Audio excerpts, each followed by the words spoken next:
Eu já trabalho, mas quero estudar. Se tenho filhos, cuido do meu lar. E estudar onde quiser, quando puder, no PC, tablet ou celular. Moro longe, quero me formar. A hora que eu tenho é depois de almoçar. Praticidade tem um nome, polos em todo o país. Online posso me informar.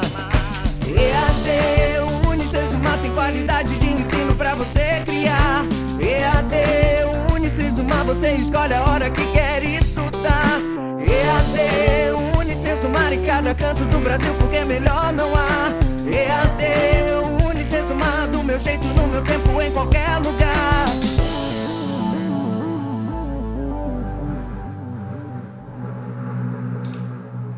Olá, muito bem-vindo, muito bem-vinda a mais uma aula, nossa segunda aula da disciplina de Estrutura de Dados 1. Eu sou o professor Erinaldo e tenho prazer em recebê-lo, em recebê-la mais uma vez aqui nessa nossa disciplina. Bem, na aula passada nós começamos a falar sobre a ideia de ponteiros, né? Então, uma parte fundamental aí quando a gente fala em estrutura de dados. Então nós começamos a ver ponteiros, e ponteiros ele é importante também quando a gente fala de ponteiros. É importante a gente falar da linguagem C, porque é aquela linguagem que trabalha explicitamente com ponteiros. Então, para a gente entender o porquê da linguagem C nesse contexto, né? Então, para a gente entender como é que funciona, já que hoje tem bastante estrutura de dados que já estão prontas, né? Que as diversas linguagens de alto nível já traz pronta, mas como é que ela funciona, né? Então, esse daí, nós, enquanto programadores, precisamos entender como é que ela funciona. E nós vamos começar, então, a trabalhar com essas estruturas de dados a partir de hoje. Então, nós vimos na aula passada a ideia de endereços e a ideia de ponteiros, e hoje, sabendo desses conceitos, nós vamos começar a implementar as estruturas de dados em cima desses conceitos importantes aí, certo? A primeira dessas implementações que nós vamos fazer chama-se de lista simplesmente encadeada. Então, nessa aula, nós vamos implementar uma lista simplesmente encadeada, entendendo como é que acontece esse conceito. Quando eu falo de uma lista simplesmente encadeada, eu estou falando de um armazenamento dinâmico em memória e não um armazenamento sequencial, utilizando, por exemplo, de vetores, certo? Então eu estou falando de um armazenamento dinâmico, e para ter um armazenamento dinâmico, se é dinâmico significa que ela não necessariamente está um na sequência do outro. Ela pode ocupar qualquer espaço disponível na memória. Na aula passada teve uma pergunta, inclusive bem pertinente, acredito que na turma de vocês, mas se não foi, eu vou retomar esse assunto porque eu acho bem interessante, que foi, hoje em dia, com os tamanhos de memória que nós temos e tal, ainda há necessidade disso daí, de se implementar, né? Então a minha resposta foi que mesmo com toda esse tipo essa quantidade toda de memória que nós temos, existem aplicações que mexem com uma quantidade, com um volume muito grande de dados e que precisa ter um armazenamento diferenciado na memória para otimizar o uso, né? Para otimizar os espaços em memória. Então, a gente vê aí, por exemplo, a utilização de Big Data, a utilização de dados genéticos, né? Então, todas essas, quando você mexe com uma quantidade muito grande de dados, então existe aí a necessidade de você ter uma otimização da memória. E, então, nesse sentido, essas estruturas de dados elas são plenamente utilizadas, certo? Então, como é que ela funciona? Observando aqui esse desenho, eu acredito que esse desenho aqui vai dar uma dimensão interessante para você entender.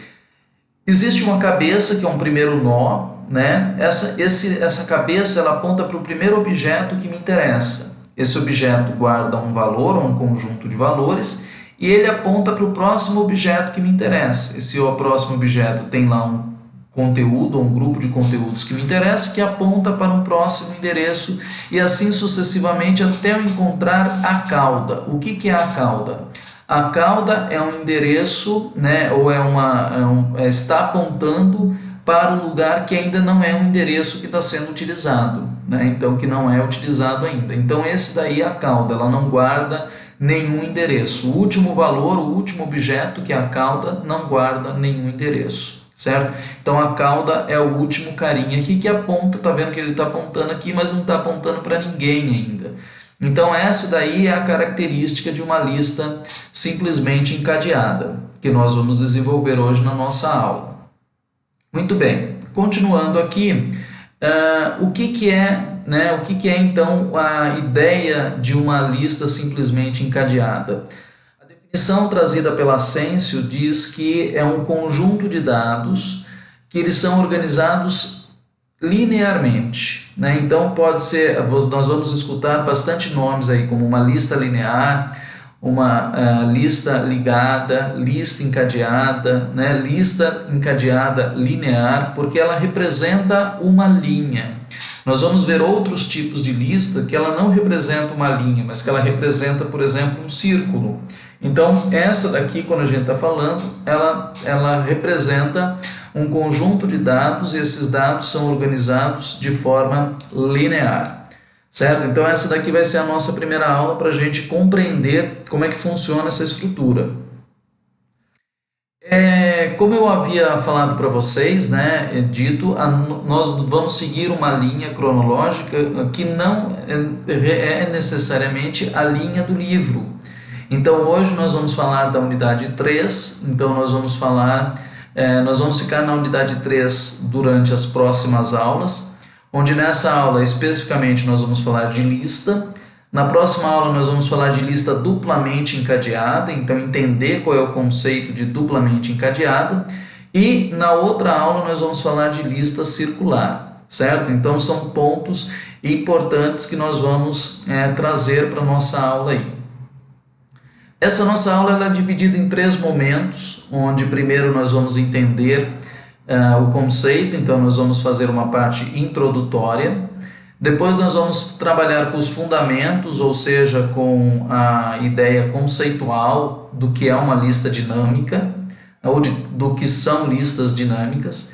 E finalmente a gente vai passar para a parte da implementação dessa lista. O nosso objetivo é que você consiga entender plenamente como é que ela funciona e possa então aí resolver as atividades propostas em cima da ideia de uma lista, certo? Então, voltando aqui, uma lista ela tem lá o seu início e ela tem o seu fim, como a gente pode verificar aqui, ó, né? Então ela tem um início e ela tem um fim. O que nós temos aqui no início? No início eu tenho um conteúdo, um valor, uma informação armazenada, e essa informação ela tem pelo menos duas informações guardadas ali. Uma é o dado que eu tenho guardado e outra é um endereço que aponta para a próxima informação, o endereço da próxima informação. Na próxima informação, que a gente chama de nó, nós temos lá de novo 2 informações, que é o conteúdo efetivamente que eu tenho armazenado, e ali depois eu tenho um próximo endereço, que é o próximo nó na minha lista. Esse próximo nó na minha lista também tem uma informação, porém, se ele é o último nó, se ele representa o final da minha lista, no próximo dele ainda não tem um endereço. Ao invés de ter um endereço, tem armazenado aqui dentro null. Significa que ele não aponta para ninguém. Se ele não aponta para ninguém, ele é o último nó da nossa lista. Tudo bem? Então essa daí é essa característica que nós temos aqui para a compreensão de uma lista, certo? De uma lista dinâmica. Então vamos lá dar continuidade para que a gente possa ter agora a compreensão do que é, né? Então a gente vai fazer agora uma introdução. Nessa primeira introdução, a computação, a lista dinâmica, né, significa que ela vai computar o que eram os computadores quando a gente falava lá no início da computação. O computador, ou a computação, né, o computador de fato, eram pessoas que faziam cálculos, né? Quem assistiu e quem não teve a oportunidade de assistir é interessante, aquele filme Estrelas Além do Tempo, ele traz lá quem eram os computadores, né? Os computadores eram pessoas, eram matemáticos que ficavam fazendo cálculos. Até que naquela época, por demandas da corrida espacial, surgiram então os computadores para fazerem os cálculos, né? Então, os cálculos matemáticos que permitiriam com que os foguetes, né, chegassem até o seu destino fora da órbita terrestre. Então, os computadores eram pessoas. Então, o que é uma lista dinâmica, né? A lista dinâmica permite a computação, permite o cálculo, permite a análise, certo? Permite tudo aquilo que envolve computação, certo? Tudo aquilo que envolve computação sobre um conjunto de dados dinâmicos, né? O que é dinâmico? Dinâmico é porque ele tem um dinamismo na forma como que ele é armazenado. Ele não é rígido em ser um único tipo de dado e ele estar exatamente armazenado de forma sequencial. Então, ele é dinâmico porque eu posso armazenar fora de uma sequência, mas eu consegui encontrar ele logicamente, e eu também posso armazenar diferentes tipos de dados, certo? Então, tudo isso daí representa e indica que ele é algo dinâmico. O que eu posso armazenar? O que eu posso computar? Basicamente, eu posso computar números, mas esses números eles podem estar junto com outros dados, como, por exemplo, eu posso ter lá os dados de um funcionário.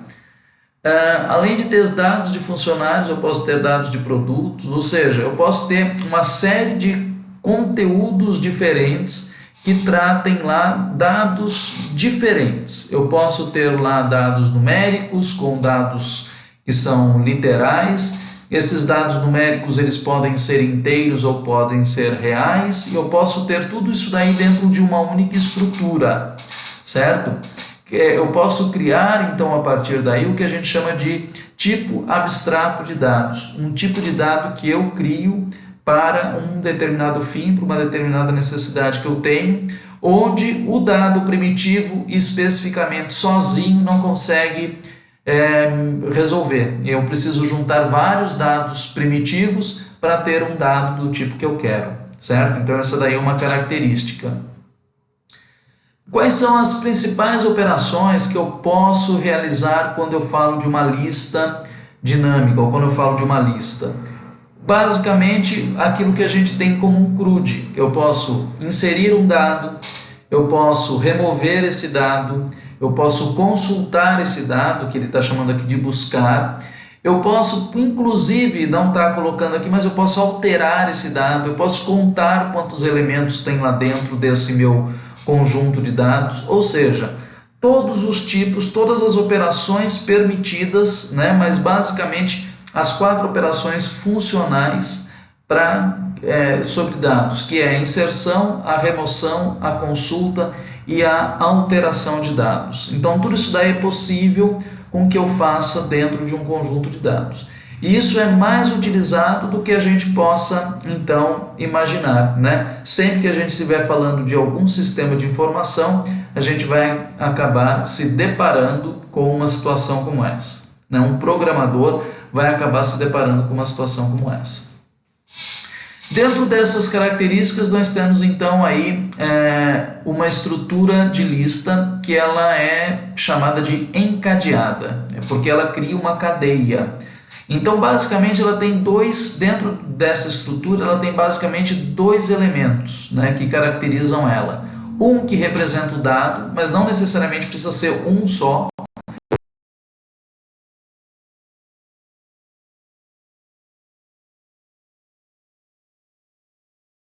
A data de emissão, eu posso ter o cargo, eu posso ter o salário atual, ou seja, eu posso ter uma série de informações desse funcionário armazenado como um elemento, certo? Então, elementos são os dados que eu tenho de interesse.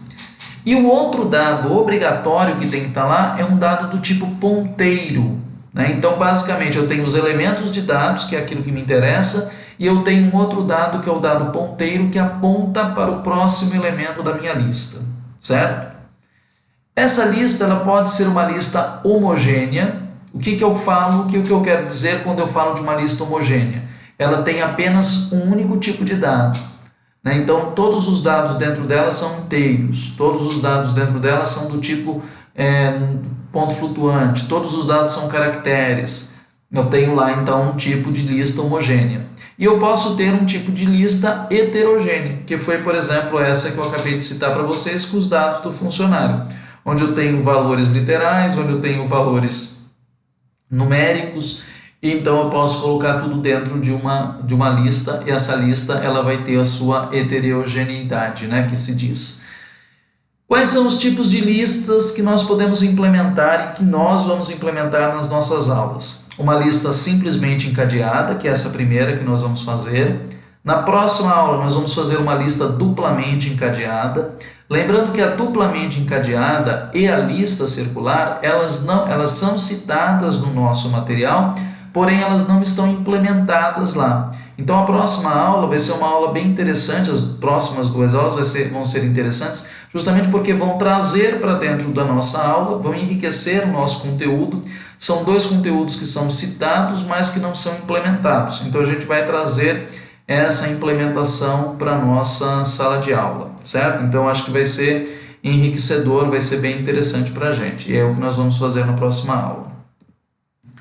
E agora eu convido você para fazer a implementação dessa lista junto comigo. Nós vamos começar a fazer a implementação da lista agora e nós vamos dar continuidade nela, né, na nossa aula, na nossa live. Nós vamos dar continuidade à nossa lista, certo? A implementação da nossa lista. Aqui nós temos uma função que é a nossa função principal, nossa função main, onde nessa função main a gente faz aqui a inserção de alguns valores. E aqui eu tenho algumas coisas interessantes para a gente entender. Primeiro, eu estou criando um nó, depois a gente vai ver qual que é esse nó. Esse nó ele é um ponteiro, o nome desse ponteiro é LE, que significa lista encadeada. E aqui o que eu estou fazendo? Eu estou armazenando um espaço dentro da minha função principal, eu estou criando um espaço para criar uma nova lista encadeada. Então o meu LE aqui, ele cria uma nova lista encadeada. De que tamanho? Do tamanho do meu nó, o nó que nós daqui a pouquinho vamos ver. E lembrando que o primeiro endereço desse nó, ele vai apontar para null, porque ele apenas eu reservei um espaço, mas até então eu não coloquei nenhum dado dentro dele. Na linha 53, aqui nós temos uma função bem interessante que ele retorna para a gente o tamanho de um nó, ou o tamanho desse nó que eu acabei de criar, utilizando a função sizeOf. Então a função sizeOf tem essa funcionalidade de trazer o tamanho. De que nó?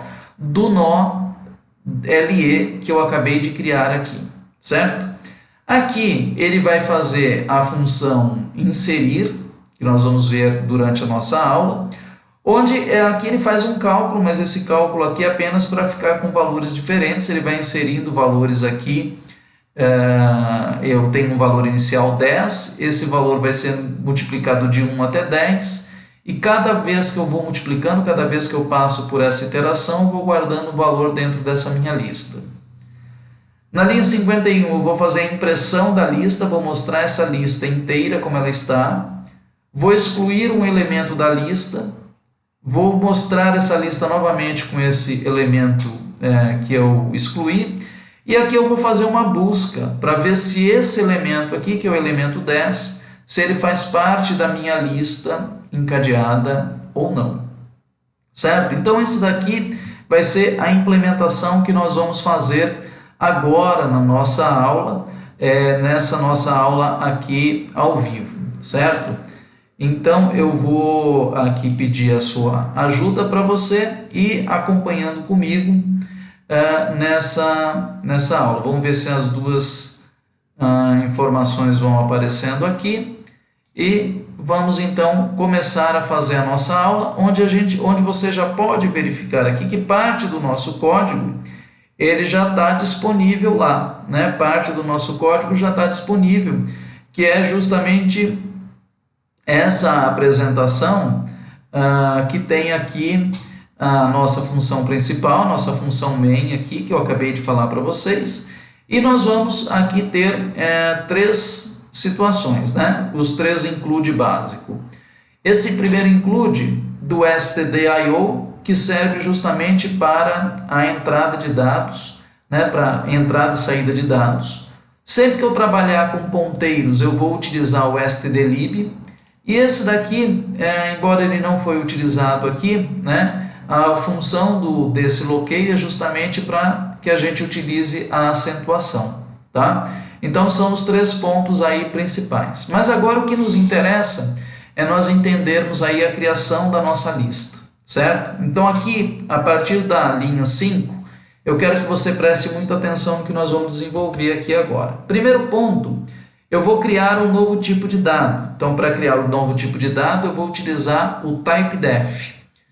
E vou criar a estrutura que representa esse dado. Esse dado vai ser uma lista. E aqui dentro dele, eu vou colocar o que tem dentro dessa lista.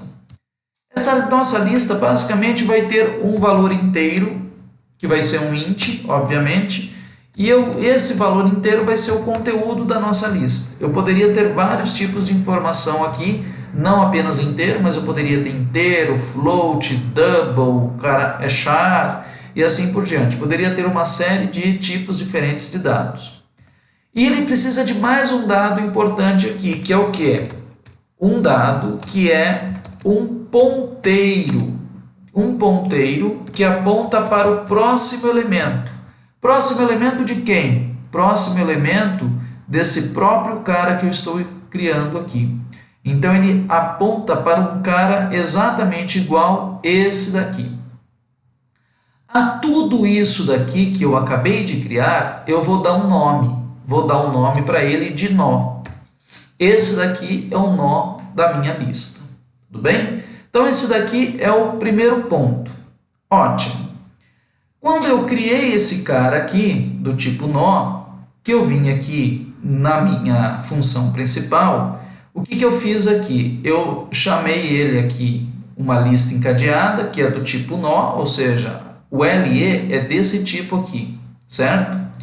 E o que eu fiz com LE? Eu criei um espaço em memória desse tipo aqui, e coloquei, lembra que ele tem dois conteúdos, o conteúdo e o próximo? No próximo eu coloquei ele null, ou seja, esse nó que eu criei, esse nó LE que eu criei aqui, ele é um nó que por enquanto ele está vazio, né? Vazio não, ele, na verdade, quem que está no conteúdo dele? No conteúdo dele está um inteiro qualquer que é um lixo de memória.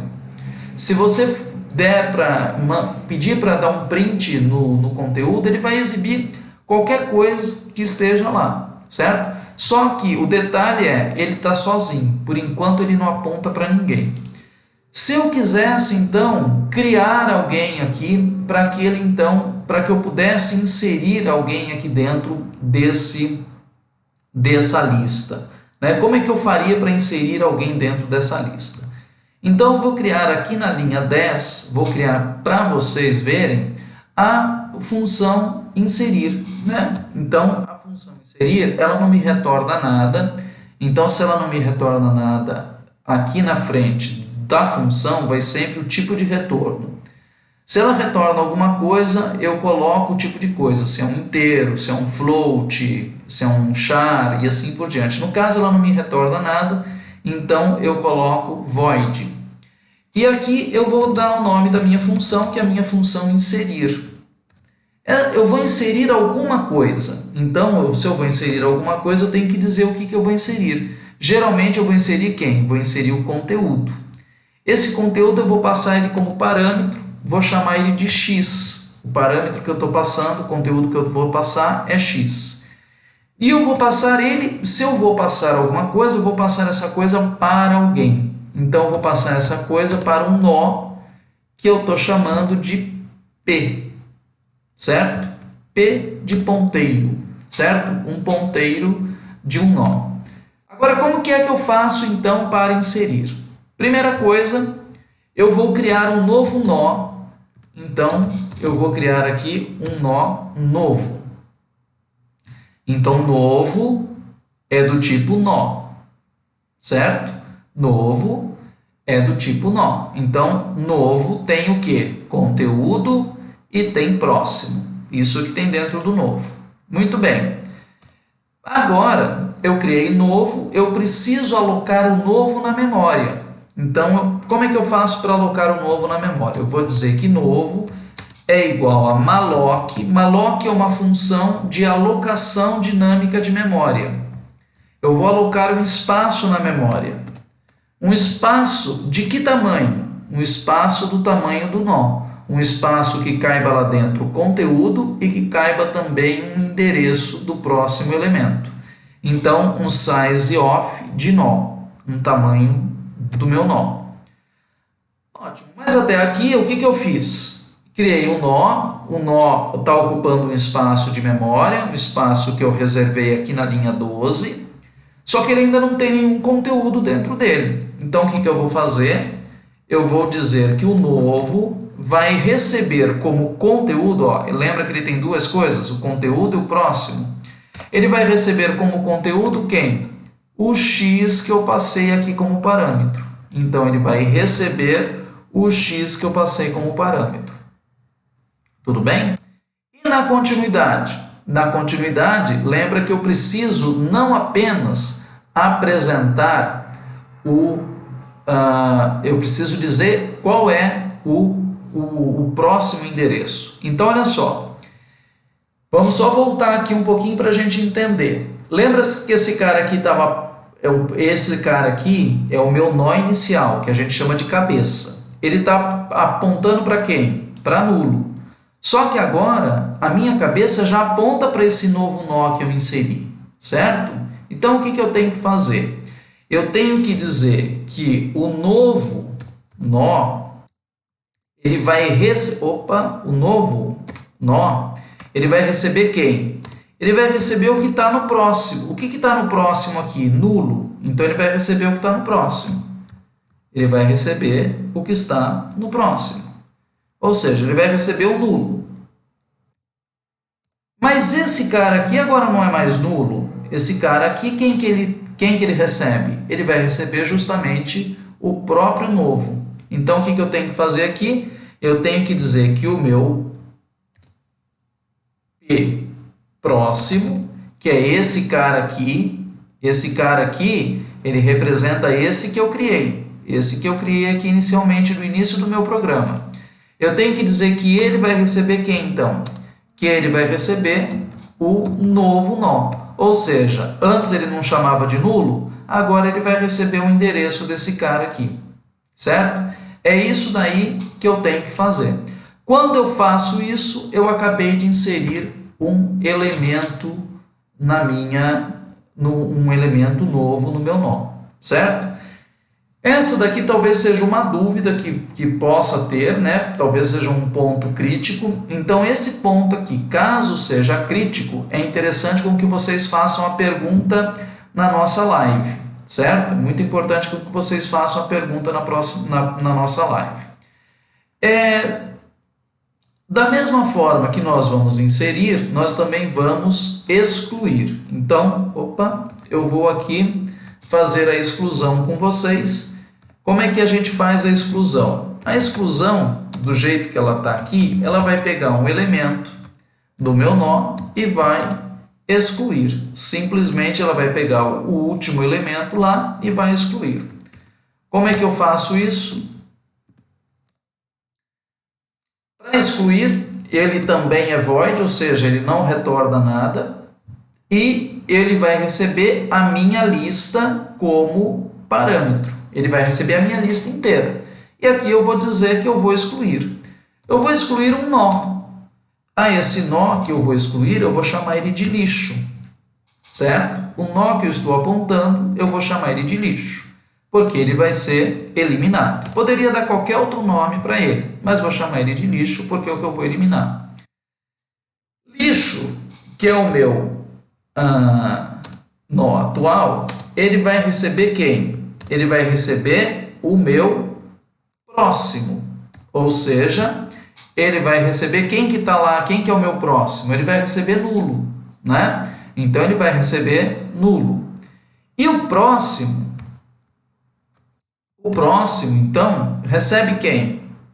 O próximo vai receber o endereço que está no lixo. O próximo vai receber o endereço que está no lixo. Para que eu não perca a minha